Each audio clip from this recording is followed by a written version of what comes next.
No 5º dia de vida do bebê, a família de Marcela compareceu ao centro de saúde para fazer as vacinas e o teste do pezinho. Nessa ocasião, é agendada a consulta de puerpério e de puericultura. Agora nós vamos falar um pouco sobre os cuidados no puerpério, com ênfase na situação vivida por Marcela. O puerpério corresponde ao período que vai do final do 3º estágio do trabalho de parto até o retorno do organismo feminino ao estado pré-concepcional. Leva aproximadamente 6 semanas, mas caso a mulher esteja amamentando, pode chegar a vários meses. Também é o período no qual a família está habituando-se à chegada do novo membro. Marcela compareceu ao centro de saúde no 5º dia. A primeira consulta de puerpério deve ser entre 7 e 10 dias após o parto. Na avaliação da paciente, deve-se ter atenção para a presença de lóquios fétidos, sangramento uterino aumentado, secreção vaginal purulenta, febre, dor abdominal. Também é importante avaliar a necessidade de completar doses da vacina antitetânica iniciadas na gestação, mas não completas ainda, e também o preenchimento da ficha de pré-natal com os dados relativos ao parto, sem esquecer de dar alta do programa no cadastro das gestantes ativas. Além disso, avaliar hábito intestinal e queixas urinárias, fazer o exame das mamas, em busca de fissuras, de mastite, questionar sobre a frequência da amamentação, estimulando o aleitamento materno, sinais de apego ao recém-nascido, atentando para possíveis sinais de alerta, principalmente nas pacientes que apresentam fatores de risco para problemas de saúde mental, sem esquecer dos sinais de depressão pós-parto. Incentivar o acompanhamento do desenvolvimento do bebê, orientar a importância do tempo entre as gestações e acompanhamento das situações de saúde da mulher, promover a visitação domiciliar daquelas puérperas faltosas, é muito importante, e orientar quanto à contracepção, definindo junto com a paciente o que é mais adequado para aquela situação. Marcela teve hipertensão gestacional, então não é demais lembrarmos que essas pacientes devem ser acompanhadas no puerpério e, se permanecerem hipertensas, o acompanhamento deve ocorrer por, no mínimo, 12 semanas. Caso a hipertensão persista após esse período, deve ser considerada como hipertensão crônica. As orientações que devem ser dadas a Marcela quanto à contracepção devem ser individualizadas e discutidas com ela. Não é necessário se iniciar contraceptivos até 21 dias após o parto. E lembrar que o uso de contraceptivos à base de progestogênio não afetam a amamentação nem o crescimento infantil. Se não estiver amamentando, inclusive, a mulher pode iniciar o uso de progestogênio a qualquer momento após o parto. Já os contraceptivos hormonais combinados não devem ser iniciados antes de 21 dias após o parto, inclusive pelo aumento do risco de trombose. Se estiver amamentando, Marcela deve evitar contraceptivos orais combinados nas primeiras 6 semanas após o parto. Se estiver amamentando exclusivamente, deve evitar entre 6 semanas e 6 meses, a menos que outros métodos não sejam aceitáveis ou não estejam disponíveis. Caso ela esteja amamentando, se inicia o uso de progestogênio injetável após 21 dias do puerpério, a não ser que o risco de engravidar seja muito grande. Não esquecer que sangramento vaginal pode ocorrer com o uso de acetato de medroxiprogesterona de depósito, mesmo no puerpério precoce. E o DIU de cobre pode ser inserido nas primeiras 48 horas após o parto, ou então somente 28 dias de puerpério.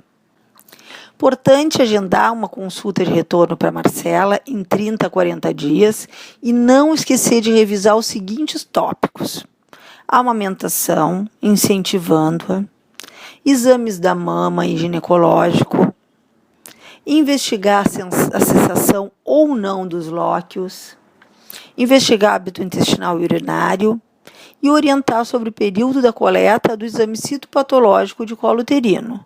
É muito importante que, caso Marcela apresente algum dos sinais e sintomas comuns no puerpério, é importante o conhecimento do seu manejo. Dor no períneo, por exemplo, dispareunia, incontinência urinária ou fecal, constipação, são situações comuns e que é muito importante se dar as orientações adequadas e poder avaliar essa paciente da melhor forma possível. No caso de dor no períneo, se faz avaliação para descartar uma infecção ou uma cicatrização defeituosa da episiotomia. Pode-se orientar o uso de compressas frias, analgesia e, caso a analgesia comum não seja efetiva, próprio uso de anti-inflamatório não esteroide.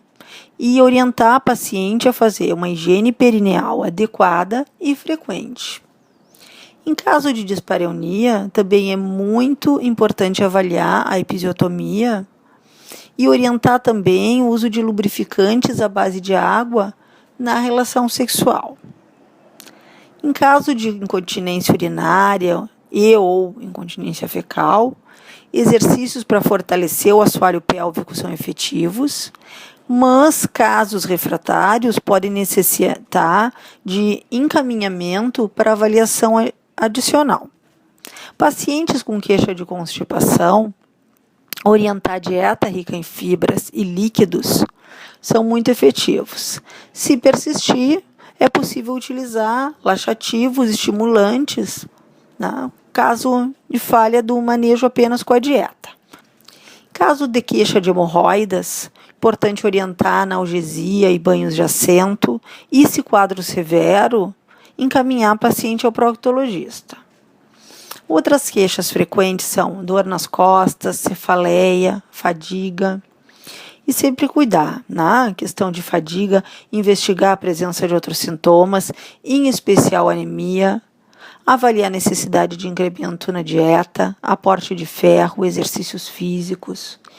Em caso de cefaleia, manejo baseado no diagnóstico diferencial, assim como no restante da população. Considerar pré-eclâmpsia se associada à hipertensão e proteinuria. Casos refratários à terapia adequada ou com déficit neurológico, aventar solicitar neuroimagem para o paciente. E em relação à dor nas costas, orientar cuidados com a postura durante a amamentação, ao carregar o bebê, e deve ser manejado como a população geral. Algumas intercorrências podem ser apresentadas por Marcela e por outras puérperas durante esse período e que são sinais de alerta que necessitam encaminhamento para atendimento de urgência. Pré-eclâmpsia, eclâmpsia, hemorragia pós-parto, tromboembolismo e infecção. São situações que necessitam de encaminhamento para um outro nível do sistema de saúde. Pré-eclâmpsia e eclâmpsia, avaliar no paciente com pressão arterial diastólica maior que 90 e acompanhada por outro sinal ou sintoma de pré-eclâmpsia, como cefaleia persistente, alterações visuais, dor em hipocôndrios, vômitos, sudorese súbita, ou com uma pressão arterial diastólica maior que 90 e que também não reduz após 4 horas de observação. Hemorragia pós-parto, quando o paciente apresentar perda sanguínea súbita e profusa ou persistentemente aumentada.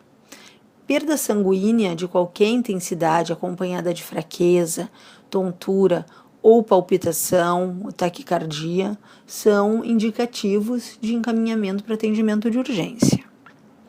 Assim como dor unilateral na panturrilha, eritema ou edema, dispneia ou dor torácica, lembrar da questão de descartar um diagnóstico de tromboembolismo nessa paciente. e também sinais de infecção, como febre persistente, calafrios, dor abdominal, subinvolução uterina ou lóquios fétidos. E é muito importante lembrar de orientar Marcela sobre o processo fisiológico de recuperação após o nascimento e que alguns sintomas apresentados são frequentes, são comuns.